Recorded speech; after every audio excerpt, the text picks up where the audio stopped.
죽을 만큼 힘들고 외로웠던 그녀는 누군가에게 의지하려던 마음이 간절했던 차에 경제력도 충분하고 그녀의 처지를 잘 알고서도 무거운 짐을 덜어주고 싶다는 말에 감동을 받았다고 합니다.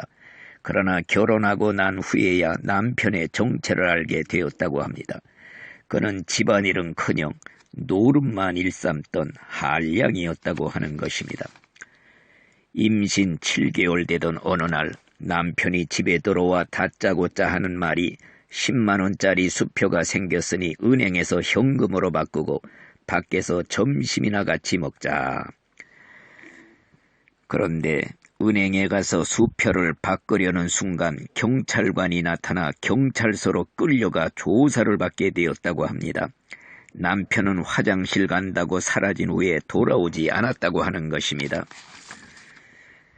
나중에 안일이지만 남편이 구두 닦는데 구두 닦기 아이가 수표를 주면서 10,000원만 주고 가지라고 하더랍니다.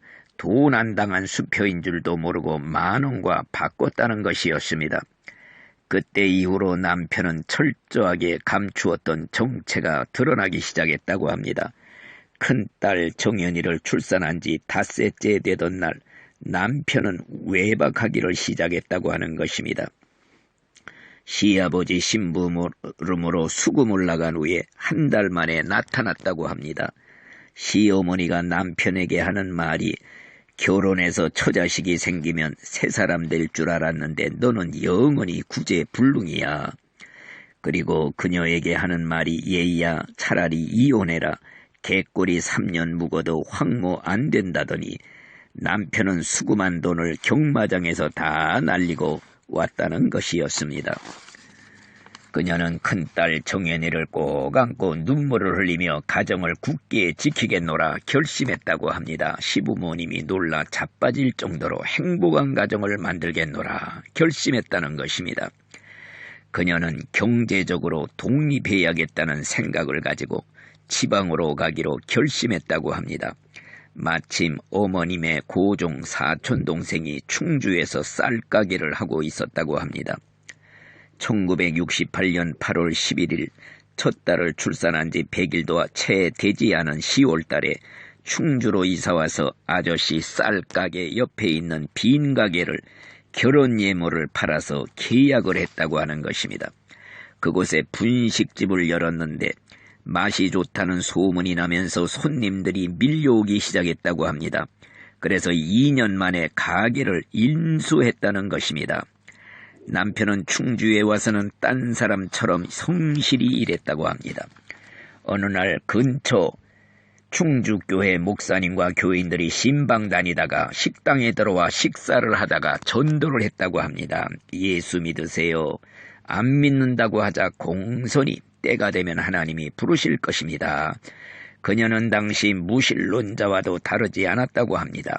교회를 떠난 지 오랜 세월이 지났고 일상이 무겁게 내려 누르고 있었다고 하는 것입니다. 어느 날 남편이 말하기를 우리가 이곳에 온 지 벌써 2년이 되었고 나도 이제는 정신이 들었으니 우리 서울 가서 포목점을 열자.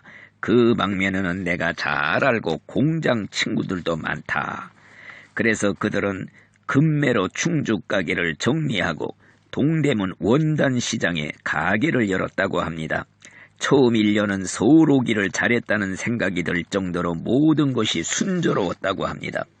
그런데 1년이 지나면서 자리를 잡아가던 남편이 친구의 꾀임에 빠져 화투 노름에 손을 대고 화투판에 발을 들이더니 동대문 가게 전체를 다 날리고 말았다는 것입니다. 실직자나 다름없는 남편은 미안하다는 말도 없이 당당하게 종일 방바닥에 누워 담배를 피우면서 뒹굴고 있었다고 합니다. 그때 시어머니의 말이 생각났다고 합니다. 구제불능이야. 여러 가지 고민으로 지쳐갈 무렵 집주인 아주머니가 자기 교회 부흥회에 강다리 목사님이 오시는데 같이 가서 은혜 받자며 부흥회에 초청했다고 하는 것입니다. 그녀는 이 어려운 상황에서 벗어날 수만 있다면 썩은 동아줄이라도 붙잡고 싶은 심정이었다고 합니다. 그리고 그냥 가서 앉아있기만 하면 된다는 말에 부흥회에 참석하게 되었다는 것입니다. 기왕 부흥에 참석했으니 빠지지 말자고 결심하고 금요일 낮까지 참석했다고 합니다. 설교하던 강 목사님이 갑자기 단 아래로 내려와서 어떤 여자 앞에 가더니 실례합니다 하더니 앞에 놓인 핸드백을 들어 올린 후에 물건을 다 쏟아버렸다고 합니다. 그리고 외치기를 이 더러운 것들아, 겉은 이 핸드백처럼 뻔들거리지만 속은 더러운 쓰레기 같은 인간들아, 회개하라. 그 순간 누가 그녀의 머리채를 잡아 채는 것 같았다고 합니다. 보이지 않는 손에 이끌려 앞으로 걸어나가 무릎을 꿇었다고 합니다. 그 순간 가슴이 뜨거워지기 시작했다고 하는 것입니다. 강 목사는 외치기를 회개하라, 회개하지 않으면 지옥 아랫목에 들어간다. 강 목사의 외치는 설교에 교인들은 큰 소리로 통성기도를 하느라고 예배당은 북새통이 되었다고 하는 것입니다. 있는 힘을 다해서 이렇게 참으로 기도할 때 은은한 음성이 들렸다고 합니다. 사랑하는 딸아, 그리고 흰옷 입은 빛나는 존재가 나타났다고 합니다. 인자한 음성이 그녀를 어린 시절로 되돌아가게 했다고 합니다. 무성 영화가 지나가듯이 5살 때 엄마 주머니에서 동전 훔치는 일이 떠오르더니 대감상저의 손을 놓아 돈을 훔쳐 헌금하던 일, 언니 밥에다 독을 탈까 할 정도로 언니를 미워하던 일, 엄마가 교회 갈래 집 나갈래 할 때 강압할 때 굴복하던 일, 그리고 수면제 먹고 죽으려고 했던 일, 다 슬라이드가 지나가는 것처럼 찰칵찰칵 돌아갔다고 하는 것입니다. 다시 음성이 들리기를 사랑하는 딸아, 마치 누군가가 그녀의 뒤통수를 때린 것 같았다고 합니다.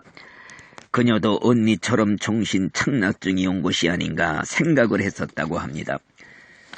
과연 그러한 일을 당하고 이렇게 있는 함에 눈을 떠봤지만은 눈앞에는 아무것도 없었다고 합니다. 그 순간 흰옷 입은 누군가가 그녀를 감싸 안았다고 합니다. 바로 예수님이었다고 합니다. 하염없이 울었다고 합니다. 집회가 끝난 줄도 모르고 그녀는 혼자 남아 회개 기도를 드렸다고 합니다.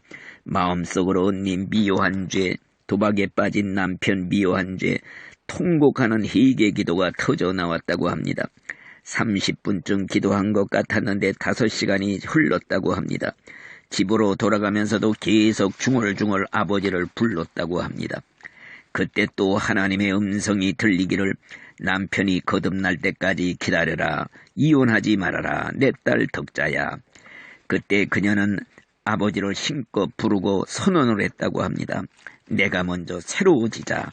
나는 불행한 자가 아니고 행복한 자다.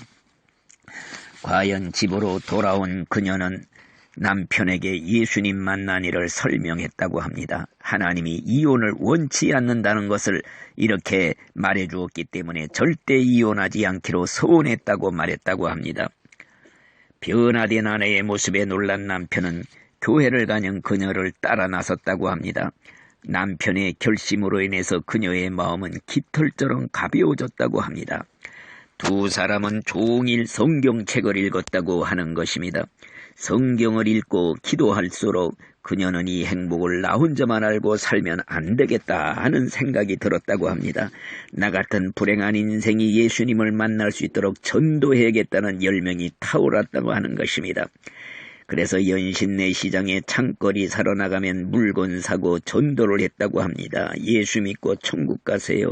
나는 예수님을 만났습니다. 전도 열정뿐만이 아니라 기도의 열정도 뜨거워져서 비가 오나 눈이 오나 연신내 우구 기도원에 올라가 새벽 4시까지 기도하고 내려와서는 새벽 예배까지 드리고 집으로 돌아왔다는 것입니다. 기도 삼매경에 빠져있던 어느 날 그녀는 첫 번째 환상을 보았다고 합니다. 꽃술의 마차에 남편이 말고삐를 잡고 뒤에는 시집 식구들이 전부 타고 있었다고 합니다. 남편은 하얀 십자가가 우뚝 서 있는 산꼭대기를 향해 마차를 몰았고 그녀를 본 시집 식구들이 마차 위에서 손을 흔들고 있었다고 합니다. 다음으로 계속합니다.